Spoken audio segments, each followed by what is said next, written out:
A paz do Senhor, povo de Deus, vamos entrando aí no vídeo. Hoje nesse vídeo eu quero falar um pouquinho com vocês a respeito sobre os desejos do homem.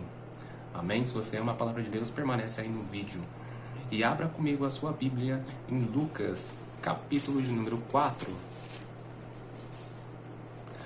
Livro de Lucas, capítulo de número 4, a partir do verso 1. Olha o que o texto vai dizer. E Jesus, cheio do Espírito Santo, voltou do Jordão e foi levado pelo Espírito ao deserto. Somente até aí. Olha aqui para mim, não perca o que Deus tem para falar contigo nesse vídeo. Amém? Esse texto ao qual lemos vai falar sobre a tentação de Jesus no deserto. O texto já inicia nos dizendo que Jesus ele é conduzido pelo Espírito ao deserto. Então veja que Jesus ele não vai por vontade própria, mas ele é conduzido pelo Espírito Santo de Deus ao deserto. Porque entenda uma coisa, porque quem é servo de Deus não faz a sua própria vontade, mas faz aquilo que o Espírito te conduz a fazer. Quem está conseguindo entender? Aleluia. Então entenda uma coisa, quando aceitamos Jesus, não vivemos para os nossos desejos, mas sim para os desejos de Deus. Amém? Então veja, quando Jesus ele é conduzido até o deserto, a Bíblia diz que Jesus jejuou por 40 dias e 40 noites. Ok? Um detalhe interessante, que a Bíblia ela não está em ordem cronológica. Então precisamos examinar as Escrituras para extrair o máximo de informações possíveis. E o texto vai dizer que Jesus ele é conduzido pelo Espírito Santo ao deserto e jejuou por 40 dias e 40 noites. E a Bíblia também diz, o texto vai nos dizer, que Jesus teve fome.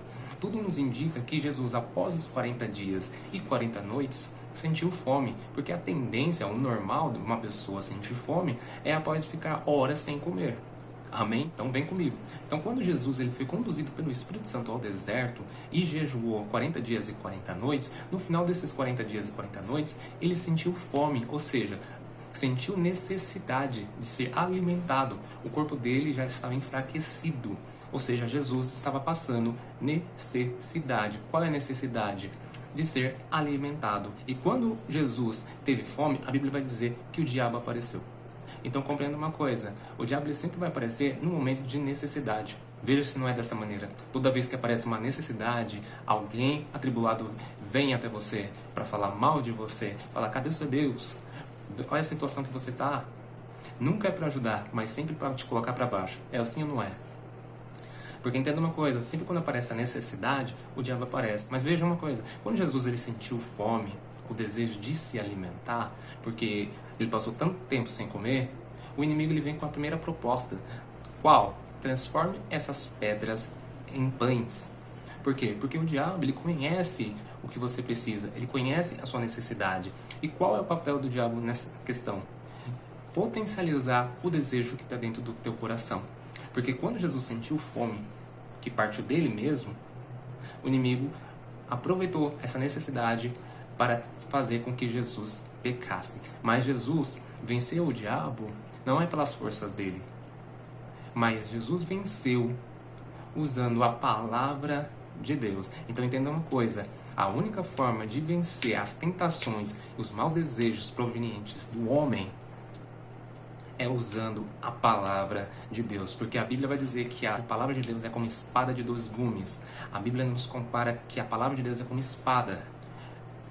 Lá em Efésios capítulo 6 vai nos dizer, revista da armadura espiritual, pegue o escudo da fé, as sandálias do Evangelho, e a Bíblia que é a espada de Deus. Então entenda, você só vence você e o diabo com a palavra de Deus. Não tenta vencer o inimigo com as suas forças, do seu jeito, da sua maneira, porque entenda uma coisa, se você lutar contra você mesmo, você vai perder. Quem está compreendendo? Agora, vem comigo. Então, quando Jesus ele sente fome, o inimigo ele faz uma proposta, transforma essas pedras em pães. E Jesus vai falar, não só de pão viverá o homem. Eu vou explanar somente até aqui, porque eu quero entregar uma mensagem para vocês. Amém? Jesus, quando ele sentiu o desejo de se alimentar, não proveu de nenhum outro lugar a não ser dele mesmo. Porque entenda uma coisa, lá em Tiago, capítulo 1, abra comigo, lá em Tiago, capítulo de número 1,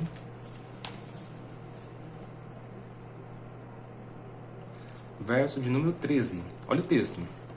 Ninguém sendo tentado, diga, de Deus sou tentado. Por quê? Deus não pode ser tentado pelo mal, e a ninguém tenta. Então o texto está dizendo que Deus ninguém atenta. Mas ele vai nos explicar por onde somos tentados, por onde nascem os maus desejos. Veja o verso 14. Mas cada um é tentado quando atraído e engoldado pela sua própria concupiscência. Ok? Então, vem comigo. Então o texto está nos esclarecendo que ninguém diga que Deus o tente, porque Deus ninguém tenta. Nós somos tentados pelas nossas próprias concupiscências. William, o que é concupiscência? Concupiscência é todo desejo desenfreado que não conseguimos controlar. Ok? Vou falar de novo. Concupiscência é todo desejo desenfreado que não conseguimos controlar. Ok? Agora vamos aprofundar um pouquinho mais. Olha que interessante. Quem colocou o desejo no homem? O desejo é pecado ou não é? Vamos lá. Quem colocou o desejo no homem? Deus. Entenda uma coisa, desejo não é pecado. Agora, o desejo desenfreado é pecado. Vou falar de novo. O desejo no homem não é pecado, mas o desejo desenfreado no homem é pecado. Quando que Deus colocou o desejo no homem? Quando Deus ele forma o homem e coloca no jardim, Deus dá 2 mandamentos. Qual o primeiro mandamento? Gênesis 2,16. Toda a árvore do jardim comerás livremente. Primeiro desejo criado. Segundo desejo, mas a árvore do conhecimento do bem e do mal não comerás. Então vemos nesses 2 versículos os 2 primeiros desejos que Deus coloca no homem. Qual? Primeiro desejo prescritivo, que Deus diz, você pode fazer. E o segundo proibitivo, onde Deus diz, você não pode fazer. Então, o que é o desejo? Desejo é aquilo que o seu coração deseja fazer. É aquilo que os seus olhos se agradam.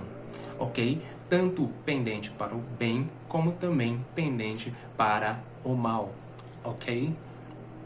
Então, vem comigo. No Antigo Testamento, a Bíblia fala sobre 613 leis, ou 613 desejos, ok? Que a Bíblia nos mostra desde Gênesis até Deuteronômios, ok? São 248 prescritivos, onde Deus diz, você pode fazer, e 365 proibitivos, onde Deus diz, você não pode fazer. Então, todos esses desejos existem e são provenientes do coração do homem. Amém? Então, quando Deus ele fala, você pode fazer, Deus ele está colocando um desejo no seu coração de você fazer.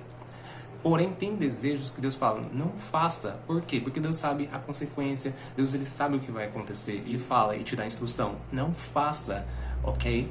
Mas entenda uma coisa, esses 2 caminhos sempre vai ter desejo no teu coração. Então compreenda. Por isso que muitas pessoas elas vivem uma vida de pecado. Por quê? Porque o desejo de fazer o pecado é bom também. Quem está compreendendo?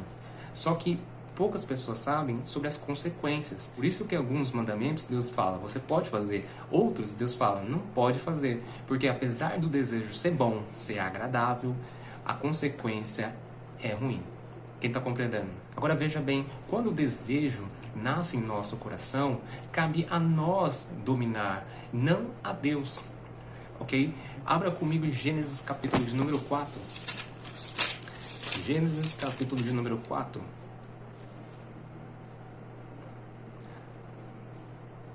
Olha o que o texto vai dizer lá no verso 6. E o Senhor disse a Caim, por que tirastes?